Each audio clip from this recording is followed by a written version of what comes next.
bẹ́ẹ̀ náà ni kí oyin ó tàyàn. Àti oyin náà. Tóyin bá tàyàn bóyá méjì mẹ́ta tí èsè pọ́pọ̀ jù yóò dùn ọ́ lóòótọ́ kódà yóò tún kíní rẹ ìdí rẹ oró rẹ̀ abẹ́rẹ́ rẹ̀ ó tún yọ mọ́yàn lára ṣùgbọ́n oore ọ̀fẹ́ ni fara.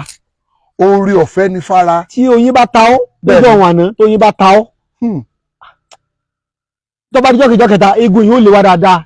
Eegun yìí ó lè. Gbogbo àwọn àìsàn kò gbóògùn ní ọ̀rọ̀ tí ọmọ bá ìgbọ̀nsẹ̀ jáde tí ọmọ tọ̀ tí ọmọ tẹ mẹ́yọ̀ tí ọmọ gbọ̀nsẹ̀. Bóyin bá sì tààyàn lẹ́ẹ̀kan. Tóyin bá tààyàn lẹ́ẹ̀kan. Láàrin ọ̀sẹ̀ tí bá ń tààyàn lẹ́ẹ̀kan láàrin ọ̀sẹ̀. Bẹ́ẹ̀ni. Tí ojú ó fi kó láyé ojú òní fúre lédè. Àìsàn kankan ò ní mú lójú. Ojú òní máa ṣe bàlàbàlà. Ojú oyin ìfọ́ nínú àkókò gì èèwọ̀ ni. Ojú oyin ò fọ́ nínú àkókò gì ara ò kò bá sọ̀tà àṣòwò òsínbà tẹ́ pé oyin tí ò ní rí náà. So gbogbo àwọn nǹkan wọ̀nyẹn àwọn kòkòrò tá a fọkàn sí kémi yọ jẹ̀yàn èmi ní lóko gbogbo ẹ̀ lóníṣẹ́ tí ń ṣe.